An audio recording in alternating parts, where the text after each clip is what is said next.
1971 ইস্যুতে বাংলাদেশের সঙ্গে পাকিস্তানের সম্পর্ক বরাবরই সংবেদনশীল বিষয়।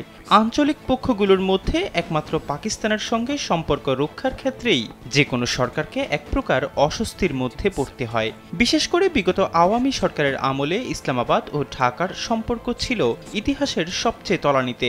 গণ অভ্যুত্থানে হাসিনা সরকারের পতনের পর এবার নতুন দিগন্ত দেখা যাচ্ছে এই সম্পর্কে। সম্প্রতি বিবিসি বাংলার এক প্রতিবেদনে উঠে এসেছে দুই দেশের সম্পর্কের নতুন মোড়। প্রতিবেদনে বলা হয়, পাকিস্তানের প্রধানমন্ত্রী শেহবাজ শরীফ বাংলাদেশের সঙ্গে সম্পর্ক উন্নয়নে সাবেক কূটনীতিকদের সঙ্গে বৈঠক করে কৌশলগত রোডম্যাপ তৈরি করেছেন। এলো ভিশন মুশকিল আসান অফার, যে কোনো ব্র্যান্ডের পুরনো ফ্রিজ নিয়ে চলে আসুন ভিশন শোরুমে আর নিয়ে যান নতুন ভিশন ফ্রিজ 20% পর্যন্ত ছাড়। এছাড়া পাকিস্তানের পররাষ্ট্র মন্ত্রণালয়ের মুখপাত্র মুমতাজ জেহরা বালোচ জানান, বাংলাদেশের ব্যাপারে পাকিস্তান সবসময়ই একটা শ্রদ্ধাশীল, ইতিবাচক ও গঠনমূলক অবস্থানকে অগ্রাধিকার দিয়ে এসেছে।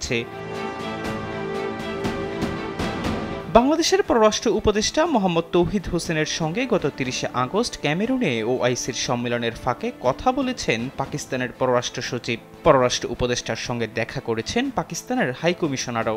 দুই দেশের সম্পর্ক স্থাপনের ক্ষেত্রে আলোচিত বিষয় ছিল 1971 সালের হত্যাকাণ্ডের বিষয়ে ক্ষমা চাওয়া বা স্বীকৃতি।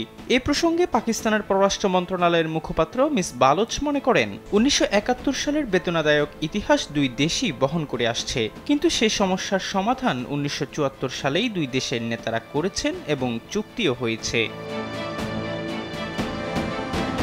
1971 সালের তিক্ততা পেছনে ফেলে 1974 সালের 23 ফেব্রুয়ারি পাকিস্তানের লাহোরে শেখ মুজিবুর রহমানকে বাংলাদেশের জাতীয় সঙ্গীত বাজিয়ে তোপধ্বনি এবং গার্ড অব অনার দিয়ে অভ্যর্থনা জানিয়েছিলেন তৎকালীন পাক প্রধানমন্ত্রী জুলফিকার আলী ভুট্টো। এর আগের দিনই বাংলাদেশকে আনুষ্ঠানিক স্বীকৃতি দিয়েছিল পাকিস্তান। সে বছর জুন মাসে ভুট্টো বাংলাদেশে এসেছিলেন। ঢাকা সফরের সময় ভুট্টো জানান, 1971 যা হয়েছে তা নিয়ে অন্তর থেকে অনুতপ্ত হতে বা তওবা করতে দেরি হয়ে যায়নি। পাকিস্তানের মানুষ বাংলাদেশের মানুষের সিদ্ধান্তকে শ্রদ্ধা জানায়। পাকিস্তানের জনগণ ও সরকার বাংলাদেশের সার্বভৌমত্ব ও স্বাধীনতাকে স্বীকার করে এবং শ্রদ্ধা জানায়। 2002 সালে তৎকালীন সেনাশাসক জেনারেল পারভেজ মোশাররফও ঢাকা সফরে এসে অনুশোচনা প্রকাশ করেন। 1974 সালের এপ্রিলে বাংলাদেশ, পাকিস্তান ও ভারতের মধ্যকার ত্রিপাক্ষিক চুক্তির বিবরণে দেখা যায়, ভুট্টো বাংলাদেশের জনগণের কাছে পাকিস্তানকে ক্ষমা করে দেওয়ার অনুরোধ জানান এবং অতীতের কথা ভুলে গিয়ে সামনে এগিয়ে যাওয়ার আহ্বান জানান।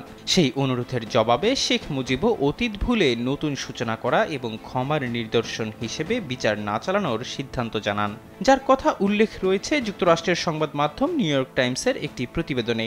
শহীদ বুদ্ধিজীবী মুনীর চৌধুরীর সন্তান আসিফ মুনীর মনে করেন, ক্ষমার বিষয়টিতে জোর দেয়া বা এই অস্বস্তিকর প্রসঙ্গে পাকিস্তানকে লজ্জা দেওয়ার মতো কঠিন মনোভাবের প্রয়োজন নেই। তবে পাকিস্তান এবং ভারতে 1971-কে ভারতের কাছে পরাজয় হিসেবে দেখার যে দৃষ্টিভঙ্গি রয়েছে সেটা সংশোধন করার প্রয়োজন রয়েছে বলে উল্লেখ করেন তিনি। এহসান আব্দুল্লাহ, কালবেলা ডেস্ক।